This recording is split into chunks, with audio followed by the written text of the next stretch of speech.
This episode of the Film Pulse podcast is brought to you by Audible. Visit audibletrial.com/filmpulse for a free audiobook. Oh! Great Odin's Raven! Do you realize you could have caused a serious accident here, perhaps even a bloodbath? It's crazy. It's crazy. It's crazy. This is ridiculous. Okay, I'll go. Welcome to the FilmPulse.net podcast, episode number 1. With me today is Kevin. How are you doing there, Kevin? I am good. Today we're going to be talking about the Oscars and what movies we're seeing. We have a new segment we like to call Ryan Watches a Movie. So let's get started with the Oscars. Kevin, what do you think? Let's go over the best. And first of all, let me just note that I think I speak for Kevin when I say that really neither of us care about the Oscars too much. It's more of like a novelty thing. Especially this year. Especially this year. So let's get into the Best Motion Picture nominees first. And we have The Artist, The Descendants, Extremely Loud and Incredibly Close, The Help, Hugo, Midnight in Paris, Moneyball, Tree of Life, and War Horse. What are your thoughts on those nominees? Well, my first thought is they changed to 10 movies, like last year, or the year before? Yeah, I think it was last year. Yeah. And then, the second time of this, you're only going to pick 9 movies? Like, you can't find one more movie? Why did you change it to 10 in the first place, then? I find that these nominations are becoming more and more inconsistent. Like, this year we only have 2 original songs nominated, which I don't understand that choice at all. I mean, you could even pick more than one song that was in the Muppets movie, in my opinion. Yeah. But I just don't get why the nominations are the way they are. Yeah, I really don't understand why you get to 9 movies and then was someone like, that's good enough. Yeah, I think in previous years it was not. I don't know if they decided that that's what it's going to be from now on, just 9, or if they're going to try to stick with the 10. Maybe they thought that it didn't work out. Because I remember last year it was just some of the movies that were nominated last year felt like just they put them in there because they didn't have any other choice. Yeah. Like they had to make those 10 It movies. feels like they did that this year.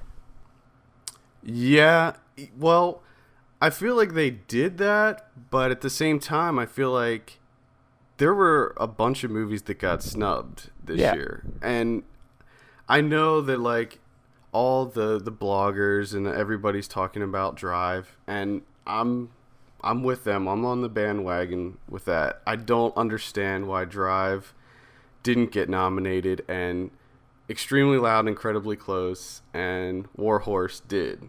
That just blows my mind. Well, and Moneyball. Like, Moneyball is a good movie, but yeah, I don't think it should be a Best Picture. Moneyball, I liked Moneyball, mostly for the writing, but yeah, it's one of those where as I was watching it, I was like, okay, this is Oscar bait. And that's the way that War Horse and Extremely Loud and Incredibly Close are. It's just Oscar bait. They make those movies because they know that they're going to get at least a few nominations. But the fact that Drive and Tinker Tailor was not even considered, I think that's just... Yeah. It's just bad. And Drive got nominated for Best Sound Editing, so it's not like... Which I think is deserved. I mean, absolutely. I've never been there for like someone getting their head stomped in, but it sounded pretty real. Yeah, the sound was. I mean, it was definitely a deserved nomination, but the fact that they did get nominated for that shows me that it's not like that they were forgotten. It's not like the movie was just forgotten. Yeah, and that really frustrates me. Well, and to get back to, I wanted to say something about Moneyball because This movie doesn't make sense to me because I'm a huge baseball fan and I follow baseball, and it bugs me so much that they talk about Billy Beane, and his Moneyball technique, but they don't explain, like, he turns down a job from the Boston Red Sox to stay with Oakland, and what you don't know is that, well, or you do if you follow baseball, is that Boston went on to win 2 World Series championships, and Oakland has done nothing. Yeah, didn't after he started implementing that system, didn't other teams start picking up on that too? Yeah. I think I heard that, like, I don't know which team specifically. Yeah, like pretty much all the small market teams that don't really have the money, like Boston and New York and stuff. They don't have the money like them. They go out and buy everyone.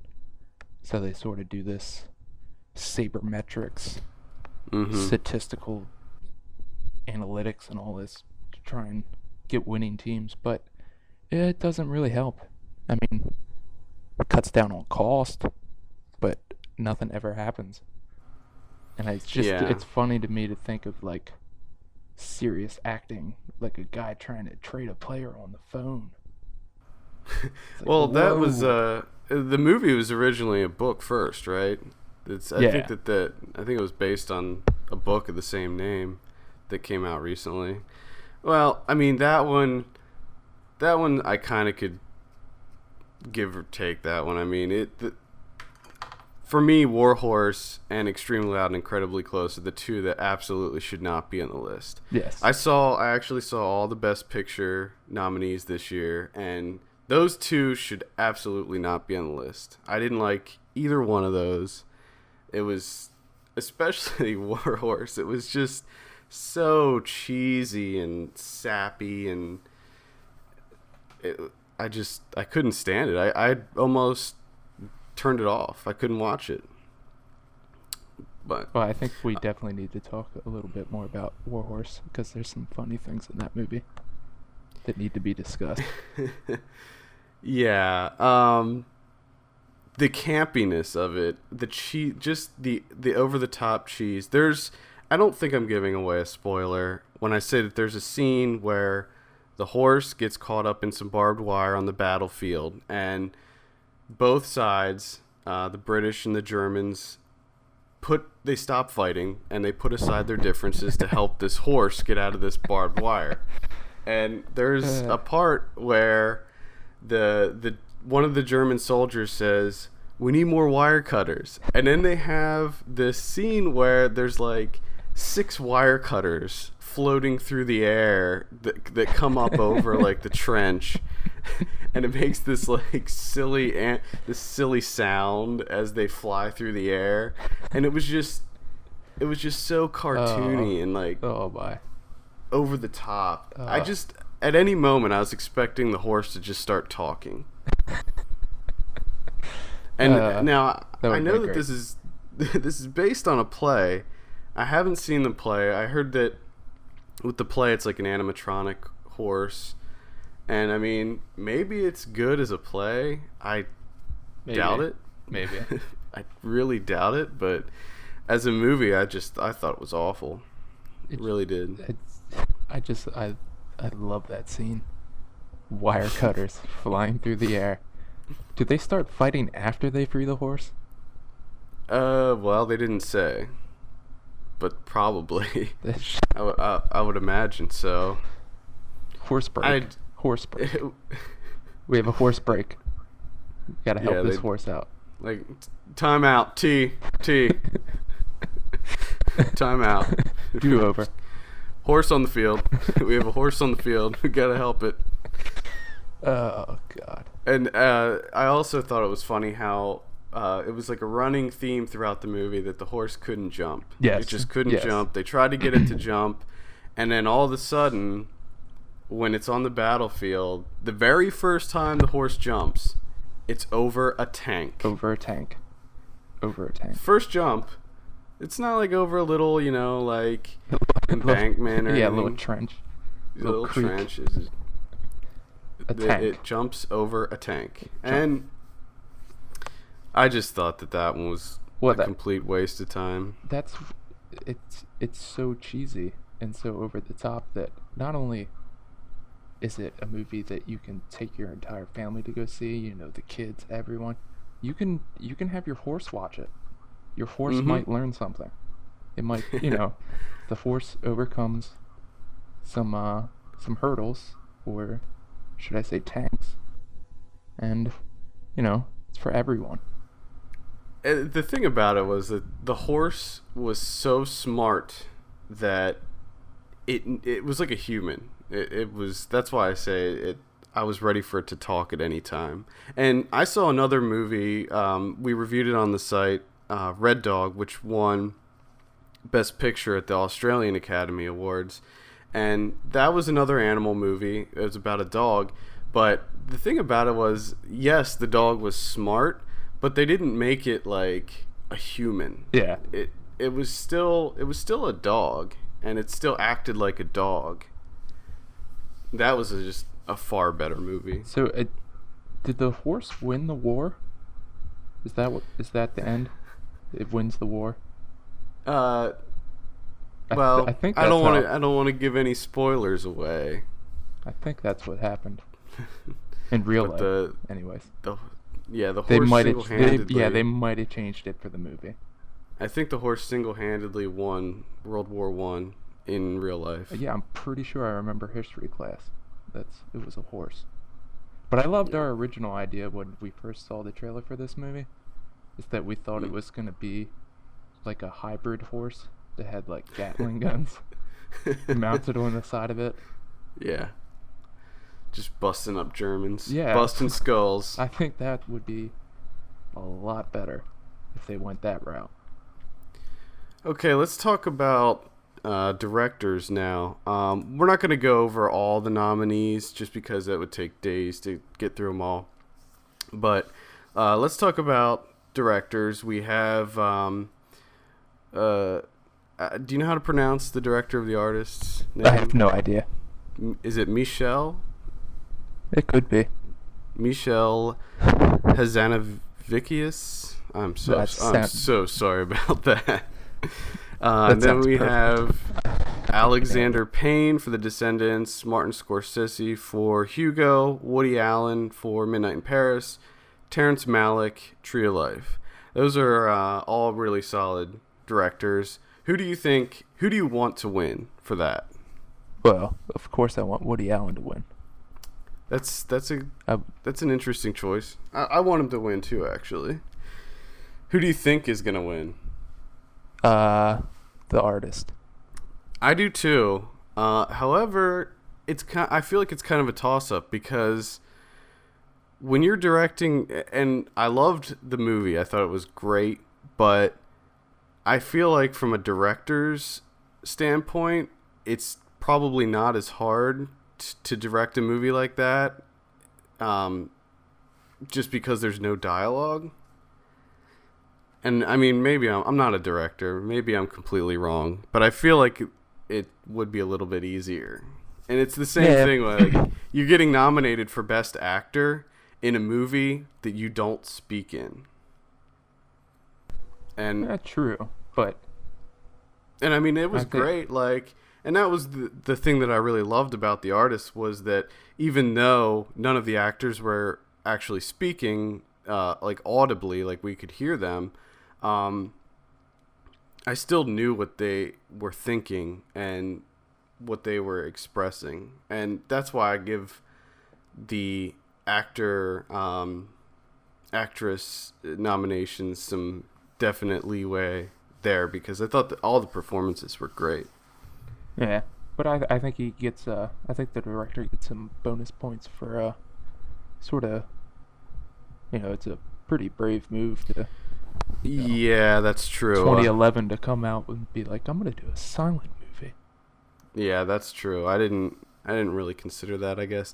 And just the way that how he decided to film it at a slightly higher frame rate, to give it that old style look to it. I mean, it was genius. I thought it was great. But yeah, I think the director nominations are a lot better than the the Best Picture. Oh I yeah. think they're actually all deserving.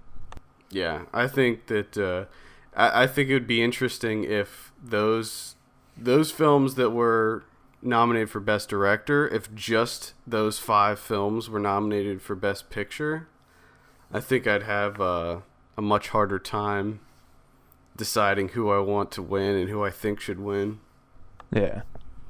I think, I would say that I want Woody Allen to win too. I mean, that was by far his biggest movie, and I think Do you think he's going to show up?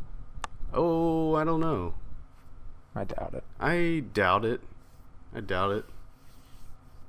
They'll probably have like somebody accept the award for him if he wins, but I really doubt it. So I hope it's the horse from War Horse. accepting the award for Woody Allen is the horse from War Horse. That would be great. That would be. I don't know though. I liked Hugo a lot too. I thought Scorsese did a really good job with that.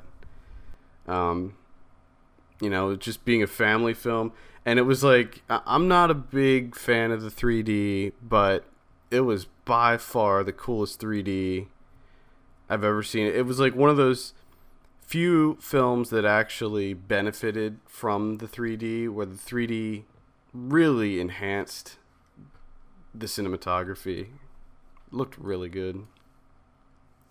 Do you want to talk about any of the actors or screenplays or anything like that? I think we can just sort of talk about some of the omissions, some of the snubs. Like, I can't believe there's no Trent Reznor and Atticus Ross. Yeah, that's a big one. For the score. That's a big one. I don't get that at all. Really? Yeah. I mean, the way they score movies is just perfection. Yeah.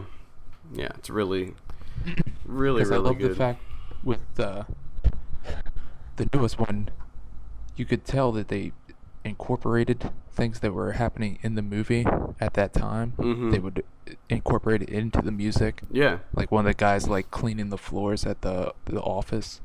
They work that into the music, the trains, everything. So for original score, we have The Artist, Tinker Tailor Soldier Spy, Hugo, The Adventures of Tintin, and War Horse. Now, War Horse. John Williams did the score for The Adventures of Tintin and War Horse, and we all know that he's a darling of the Oscars. So my guess is that because he's on there twice, they probably knocked off Trent Reznor and Atticus Ross for one of his nominations. It's ridiculous. Which is terrible. I mean, sure, the score in Tintin and War Horse was fine. I mean, it was typical John Williams score. I think that I think that he gets blown out of proportion as far as how good he is. I honestly think that you could just he could just do one score for a movie, and then he could probably just use it over and over again, and no one would know. Yeah. They'd just be like, oh, that's a really good... Yeah. I mean, maybe with the exception of his early work, like with Indiana Jones and Jaws and Star Wars, most of his stuff since probably the early 90s has sounded the same. It's all sounded pretty much the same. I mean, nothing unique about it. Plus, given the fact that the Academy has come out and said that they're trying to, garner more younger viewers. Yeah. You get like a younger audience, and then they do something like this, and hopefully we don't have to see Kirk Douglas again. Hopefully that doesn't happen. That was it was uncomfortable and sad last year when Kirk Douglas came out. Yeah, it made you feel bad. Yeah. I just felt bad for everyone, really. As far as the Academy Awards goes, like I said before, neither of us really care about them. It's like the one day out of the year where everybody talks about movies, and I kind of like that. That's kind of the thing I like about it. More often than not, people will be bitching and moaning about it, and just like we are now, the movies that got snubbed.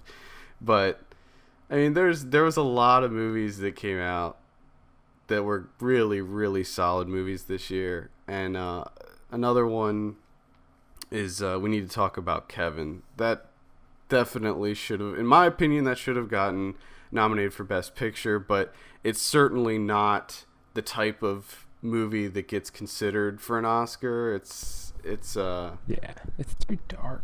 Yeah, it's very dark. But it was just a fantastic movie, and Tilda Swinton got nominated for a Golden Globe for her performance in it, and she did not get nominated for an Oscar. The same goes with Ryan Gosling for Drive. Yeah, but also Albert Brooks didn't get nominated. That's another thing that people are kind of flipping out over, is Albert Brooks not getting nominated for Drive. I definitely think he should have gotten nominated. He did such an amazing job in that, and I feel like he just wasn't considered. And when you look at the BAFTA nominations, now those are pretty much exactly what the Academy Award nomination should be, in my opinion. It was a little heavy with the Tinker Tailor nominations. They got it, but I mean, that's understandable. Yeah. Let them have their thing. The interesting thing was once in a blue moon they get something. Yeah, they get a little crazy with it, but yeah, you gotta have it. I really liked Tinker Tailor. I thought it was a great movie. I think it should have been nominated for Best Picture. Yeah, but definitely. It was definitely a better, more deserving than, say, Extremely Loud and Incredibly Close, or Moneyball, or War Horse. Yeah. Something. I agree with that. Let's see here. We have cinematography, pretty standard. Artist, Girl with the Dragon Tattoo, Hugo, Tree of Life, War Horse. I'm hoping the Tree of Life wins that, or maybe Hugo. I don't know, but those were all pretty solid too, except for War Horse. I think that pretty much wraps up everything. I did see that Transformers Dark of the Moon got nominated for Best Visual Effects. Yeah, that's just... one thing I wanted to mention was the Best Animated Film. I thought that this was really interesting that not one, but two foreign films got nominated for Best Animated Feature Film, and The Adventures of Tintin was not nominated. Yeah, and this is probably the first year that there's no Pixar movie. Yeah, that's true. That's true. Well, Cars 2 came out this year, and that didn't get nominated. That did get nominated for the Golden Globe, I think. Yeah. But, I think that's pretty interesting. It's A Cat in Paris, which is a French film. Chico and Rita, where's that? Is that Brazilian or Cuban? Cuban. Cuban movie. Kung Fu Panda 2, Puss in Boots, and Rango. Now, you reviewed Chico and Rita for the site. I reviewed A Cat in Paris, and I think we were both pretty impressed with those two. Yeah, I would really like if one of those two won. I was very surprised. I loved A Cat in Paris. I thought it was just amazing. I'd really like to see that win. I actually didn't get a chance to see Chico and Rita, but I read your review. Yeah, I think I would like to see both of those. Either one of those win. Yeah. Would be nice. Because it's just different. I mean, I'll tell you, I really loved Rango. I thought it was great. I thought the animation the animation was just so incredible. I liked everything about Rango, but I wouldn't mind if Rango won as well, but hopefully not Kung Fu Panda 2. No, I mean, I didn't see that, so I can't say too much about it. I wasn't interested. I didn't like the first one. I really didn't. I think they're in talks to make what is it, like 42 of those? Probably. I think it might be 42. Well, they have a show too, a TV show. Of course they do. There's like a Kung Fu Panda TV show. I don't know if like Jack Black does the voices or anything. Probably not. Probably not. But well, I think that kind of as far as the foreign language film goes, I haven't seen any of them, so I cannot comment on any of them. I almost saw Separation, but I didn't. I would like to see all of them, but I would definitely like that as well. But I don't think any of them are available. Yeah, where I live, you're not seeing them. I don't think any of them are available. So that one's kind of a toss-up, but I've been hearing a lot of great things. I think A Separation will probably win because I think that's the most known. Yeah. But which I think should be said from what I've heard about it and stuff. It seems as though that should actually be like Best Picture. Like it should probably beat all the movies that are in Best Picture. Yeah, I've been hearing there's been a lot of good buzz about that. I'd like to see Bullhead too. That looks pretty good. Yes, I really want to see Bullhead. I think that does it for the Oscars. Get excited. Let's just take a minute to talk about Audible. Now, Kevin, you like to read, right? You're a reader. You like to read. A little bit. Well, I don't like to read, but I like books. Okay. So, Audible is perfect for me. I'm driving around most of the day, so I can listen to a book in my car. A friend of mine listened to the podcast and heard me complain about the Hunger Games and told me to read the book. So I got it on Audible, and I'm now listening to it. How is it? It's well, I'm only on chapter 4 right now, so I can't say that I hate it yet, but I hate it. Officially. So it's just not very good. Official results aren't in, but we're leaning towards hating it. Yeah. Right now. It's just not for me. Maybe if I was like a 14-year-old girl, I would be into it, but it feels like Battle Royale to me, like a rip-off. That's exactly what I thought. And I can't help but thinking as I'm listening to the book that this woman that wrote it, I think her name's Suzanne Collins. I can't help but thinking that she just totally bit off a Battle Royale. I mean, there's just no way that. Yeah. And I mean, she switches it up. She definitely makes it more like deeper with more substance than Battle Royale, because you can only do so much in a movie that's an hour and a half. But she wrote.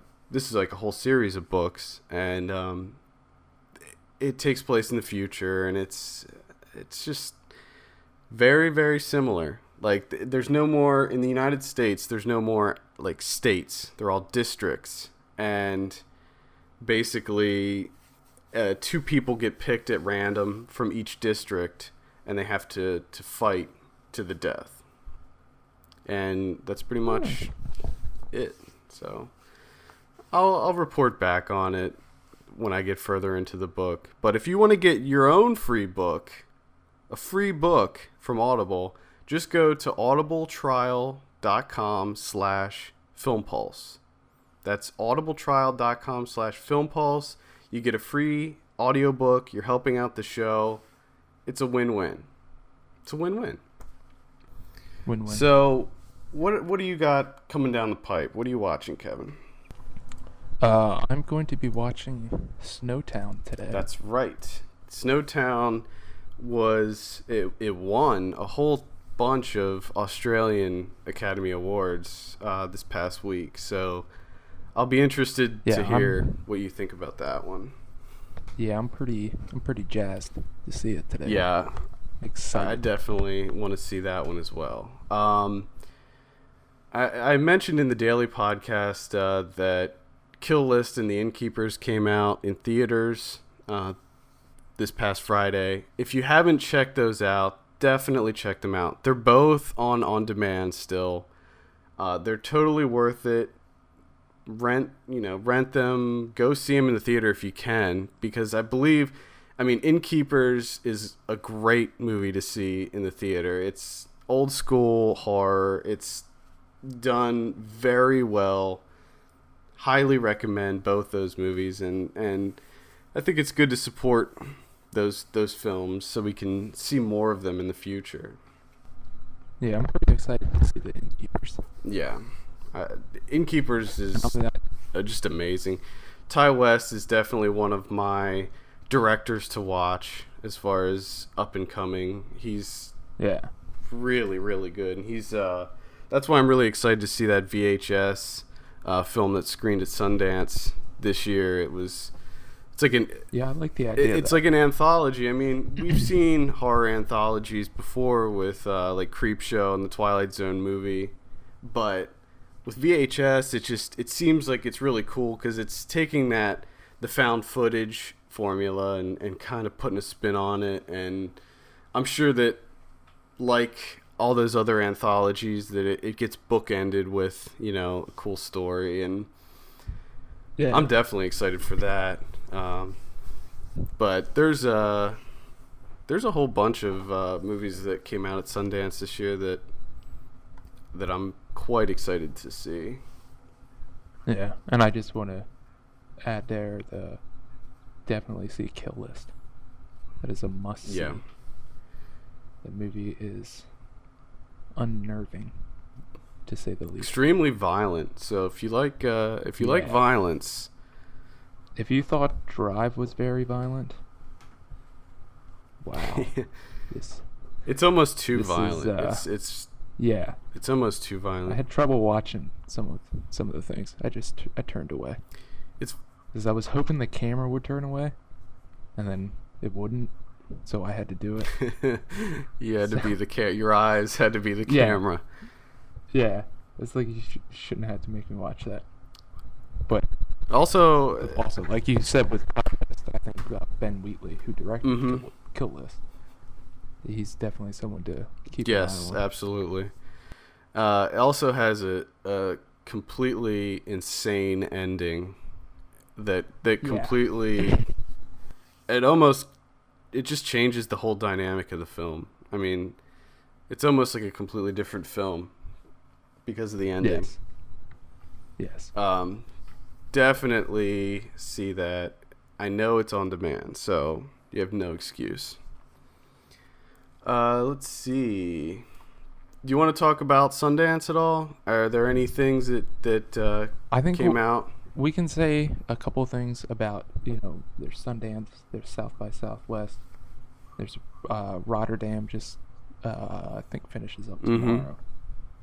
And I would just like to say that I'm super excited for tons and tons of movies that I'm not going to see until probably 2016. Yes. Probably. The plight of the festival. Unless you can go to the festival, odds are you're not going to. And some of the movies you won't be able to see at all. Because there's a lot of movies that are like really good movies that for whatever reason don't get distribution, and we just don't see them. It's a shame, but I guess it gives you more incentive to actually go to the festivals. I'm hoping that people start using the video on demand and stuff. Yeah. Yeah. Start really going that route. I think we're gonna see a big surge in movies that are getting distribution, not only in theaters but digital distribution as well. They started doing it last year, I believe, at Sundance, and this year they did it a lot more. So I think what I'd like to see is more of that video on demand distribution, because more people are watching on demand because it's becoming more accessible, and you have services like iTunes that are putting out films. They're doing advanced screenings of films. I mean, the Tim and Eric movie, premiered at Sundance this year, and while it was still playing at Sundance, they released it on demand. And it doesn't come out in theaters until March, I believe. So we got to see a sneak peek of that, and I think it's great because with movies like that, I don't mind paying. It was $9.99. I don't mind paying that to get, a sneak peek at a movie.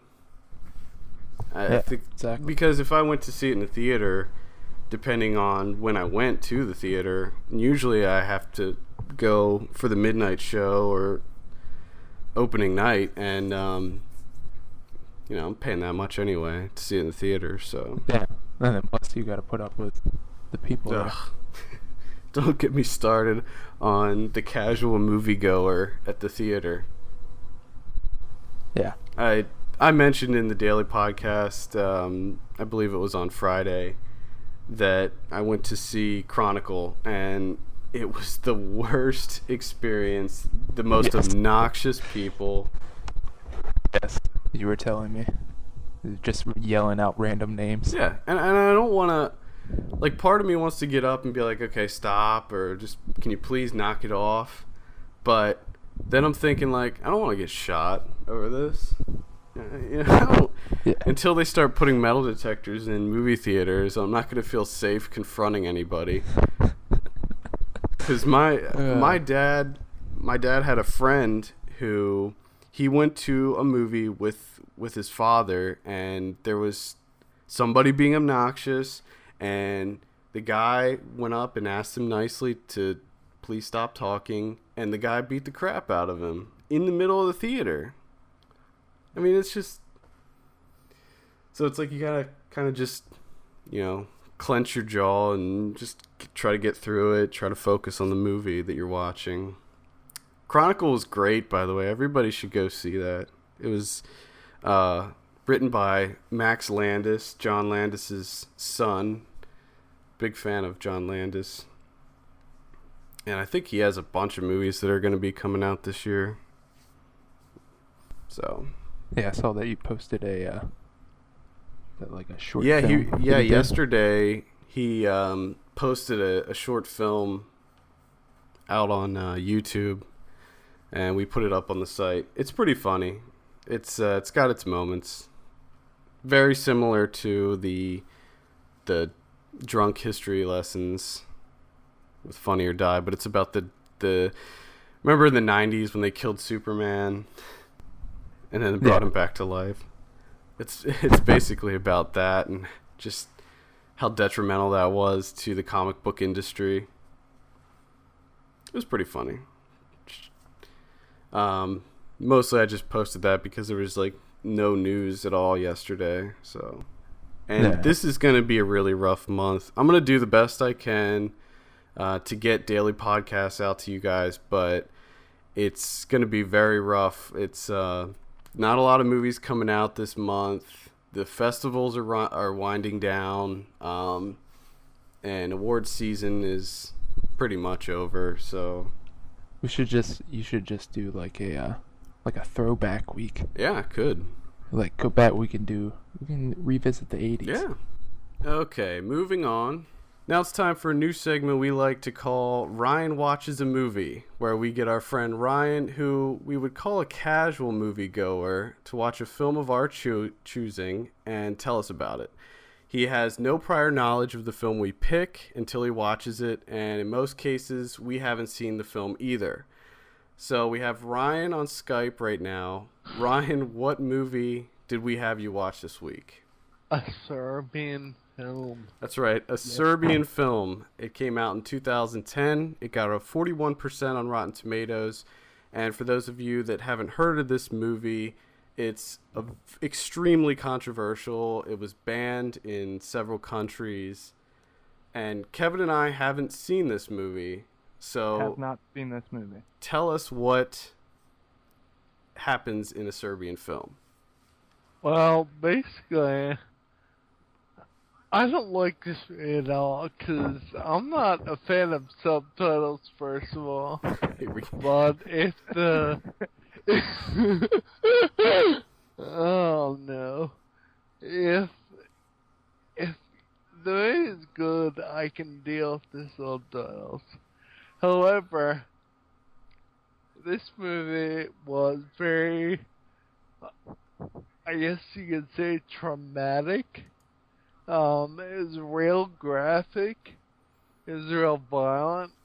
There was some blatant nudity, and actually the whole plot of the movie is very, very disturbing. I want to ask one question. I've been dying to ask this since you watched it. Did this ruin your life by any chance? Sort of. Sort of? Sort of. Find myself Wow. cowering. It's technically it's a horror movie, but it's more of a, I don't know. Like torture porn. Yeah, it's more of a thriller and lots of sex. So let me just read the IMDb synopsis so people can get a good idea of what this is about. An aging porn star agrees to participate in an art film in order to make a clean break from the business, only to discover that he has been drafted into making a pedophilia and necrophilia themed snuff film. Would you say that that's an accurate synopsis? Yeah. That sounds awful.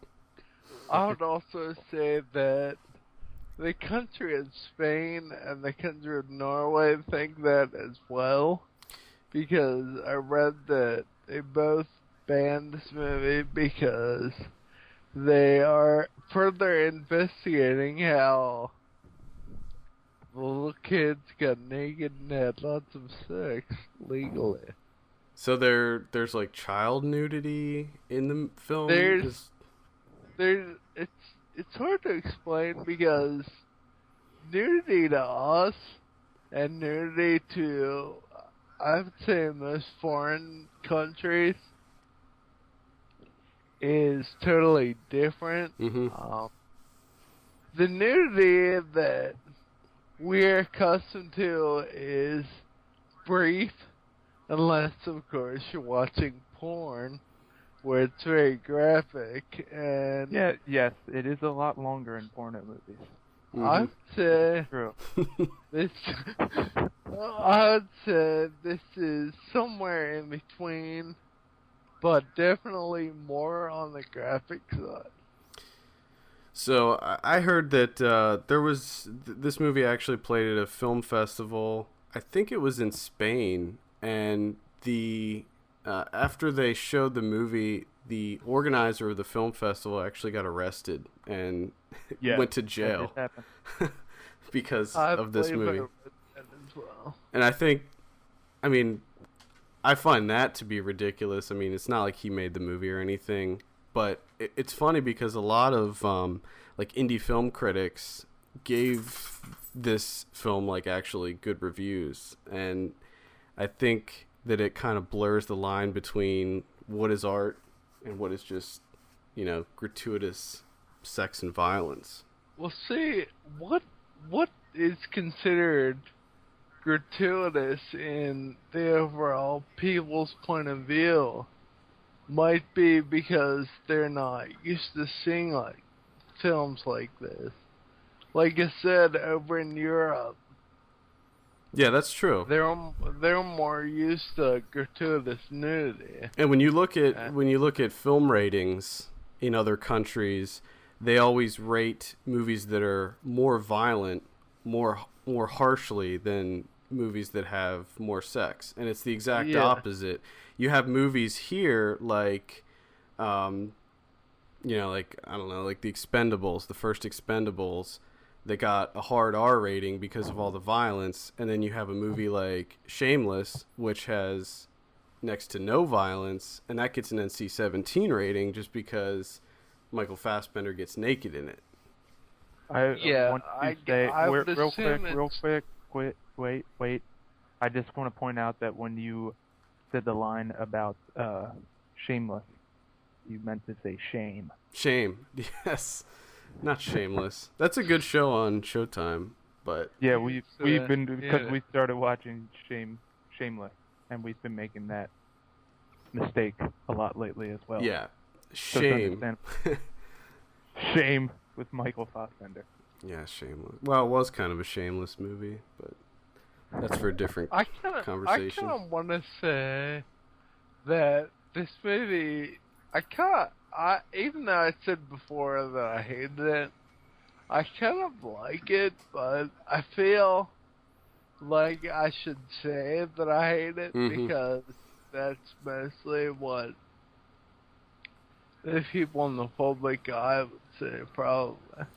Yeah, I think it's like one of those things where, although you may feel that it's a good film, you don't want to say, "Oh, I liked it," because that makes you sound like a complete degenerate. Like, Yeah. you don't want. Yeah, I would be afraid. I would be afraid to say that I liked it. Yeah, I remember like like back when we were in high school and stuff, when Requiem for a Dream came out, and like all the high school kids would be like, "Yeah, I love that movie. It's like the best movie ever. I love it." And you're just like, "No, I mean, you can say it's a good movie, but I don't know if you want to say that you love something like that." I would agree. How did you sleep after watching this? Well, I slept pretty well, I guess. Also, did you drink at all while watching this movie? Because I think that's the drank only way I could get through it. Yeah, so I it did drive you to drink. afterwards by myself. The movie by did himself. make you drink.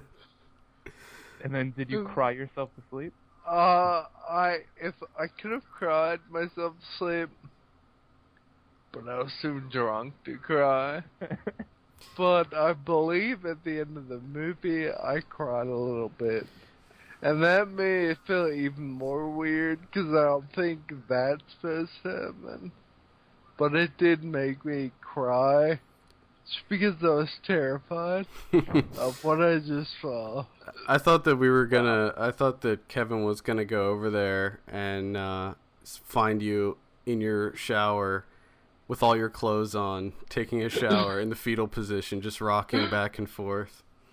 I was afraid of that. I have to admit, I thought that was a possibility. If I was able to walk, that probably would have been a probability. Yeah, I think. This movie terrified me. So on a scale of 1 to 10, what would you give A Serbian I Film? would say it's like, I mean, I'm not a movie reviewer pro, but I would give it like 7 or an 8. 7 or an 8? Wow. That's Probably more towards 7. I mean, it's not the worst thing I've ever seen, but it's not the best either. Now, how much of that rating are you basing on the fact that you had to read subtitles? Is that an automatic like negative? No, because if I automatic based take on off? subtitles, it probably would have got like 4 or 5. Oh. Okay. But I'm just saying the movie itself. Okay. So you are being fair. Okay. Yeah, so The subtitles, I can get past them. I just don't like them in my head. And it's probably more due to laziness than anything. okay. And at this point, we should point out that Ryan is an American. Yes. So He is an American moviegoer.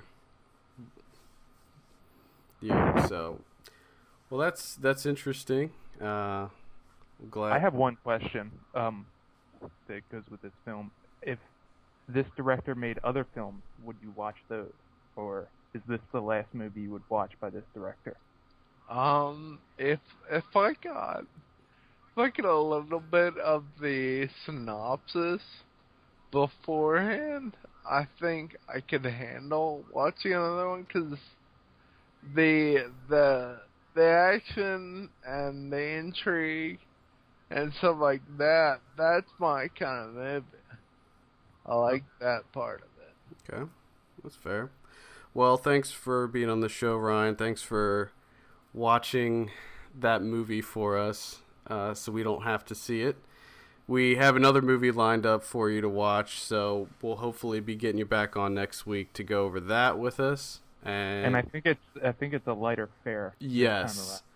Yeah, it should. Excellent. It should be noted that we're not gonna just give you horrendously graphic films. We're gonna mix it up. You're never gonna. Yeah, I don't think I could live with that in my conscience. No. If we did that to him every time, I feel like that would be awful. I feel like we'd turn you into a serial killer or something if we just gave you horribly gruesome movies every week. I feel like I should do something for him. Like I should, I don't know, give him a large amount of money. Buy him a cake. Or be like, yeah, like buy him a cake, like an ice cream cake, or be his butler for a month. I don't know. I feel as though I should do something.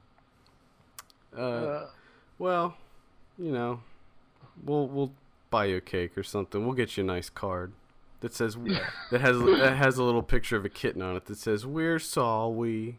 That would be funny if they made cards for A Serbian Film. Yeah. Sorry you had to watch this. They definitely should. Sorry, your friends. I believe if they did that, Serbia might make some money. Yeah. That's the merchandising for the movie. We're sorry. I think that does it for today's podcast. If you have any comments, suggestions, anything at all, please email us at podcast@filmpulse.net. As always, you can head on over to our site at filmpulse.net. And you can also call our voicemail line at area code 206-337-9263 and give us some suggestions over the voicemail. Also, don't forget, you can subscribe to our podcast on iTunes and Stitcher, and make sure you check out audibletrial.com/filmpulse for your free audiobook. We'll be back next week where we'll have Kevin and hopefully Ryan will be with us again. And until then, you can stay tuned for tomorrow's Film Pulse Daily, where we'll go over the latest news for the week. And that's it. For filmpulse.net, I'm Adam. And I'm Kevin. And we'll see you next week. See you next week. Thanks for listening.